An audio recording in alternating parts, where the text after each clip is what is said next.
அஸ்ஸலாமு அலைக்கும் வரஹ்மத்துல்லாஹி வபரகாத்துஹு. எல்லா புகழும் அல்லாஹ் ஒருவனுக்கே உரித்தாகட்டும். சாந்தியும் சமாதானமும் ஸலவாத்தும் எம் பெருமானார் கண்மணி நாயகம் ஸல்லல்லாஹு அலைஹி வஸல்லம் அவர்களின் மீது உண்டாவதாக. திருமணம்.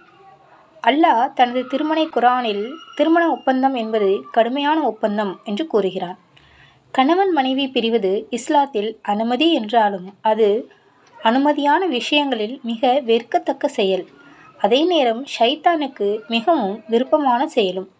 இப்லீஸ் கடல் நடுவில் பெரிய சிம்மாசனத்தை ஒன்றை அமர்த்தி அதில் அமர்ந்து கொண்டு எல்லா விதமான ஷைத்தான்களையும் அழைக்கிறான். அழைத்து ஷைத்தானிடம் கேட்கிறான், மனிதர்களே, வழி தவறி நடக்க இன்றைக்கு என்னென்ன செய்தீர்கள்? அதில் ஒவ்வொரு ஷைத்தானும், நான் மனிதனை விபச்சாரம் செய்ய வைத்தேன், நான் பொய் சொல்ல வைத்தேன், நான் மது அருந்த வைத்தேன் என்று சொல்லுவான். அதில் ஒரு ஷைத்தான், நான் கணவன் மனைவிக்கு இடையில் சண்டை மூட்டிவிட்டேன் என்று கூறுவான். அந்த சண்டையின் காரணமாக இருவருமே பிரிந்து விட்டார்கள் என்று கூறுவான். அதுவரை அமர்ந்திருந்த இப்லீஸ் ஆனவன் அந்த ஷைத்தானை இறுக கட்டி அணைத்து, நீ செய்ததுதான் காரியங்களிலே மிகப்பெரிய செயலாகும் என்று தட்டி கொடுப்பான். இதை அறிவிப்பவர் ஜாபீர் ரலியல்லாஹு அன்ஹு அவர்கள். நூல் முஸ்லிம் எண் 2813. நவீன உலகில் அதிகரிக்கும் கணவன் மனைவி பிரிவினால் பிள்ளைகள் சரியாக கண்காணிக்கப்படாமல் வளர்க்கப்படாமல் தீய வழியில் வழி தவறி செல்கிறார்கள். சிலர் பிள்ளைகள் வளர்ந்த பிறகும் இவ்வாறு பிரிய முடிவும் செய்கிறார்கள்.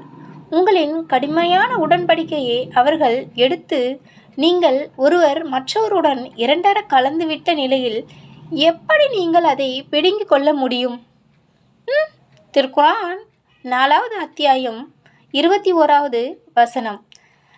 நபி ஸல்லல்லாஹு அலைஹி வஸல்லம் அவர்கள் கூறினார்கள், ஒரு பெண்ணை அவளுடைய கணவருக்கு எதிராக யார் தூண்டுகிறாரோ அவர் நம்மை சேர்ந்தவர் அல்ல. ஆதாரம் அபுதாவூத் 2175.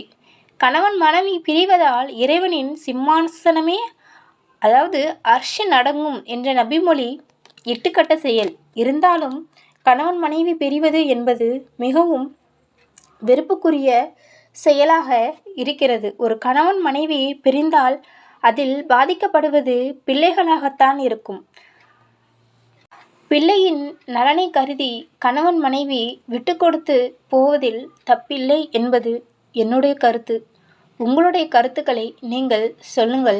இன்ஷா அல்லாஹ் மற்றவர்களும் அதை தெரிந்து கொள்ளட்டும். அஸ்ஸலாமு அலைக்கும் வரஹ்மத்துல்லாஹி வபரகாத்துஹு.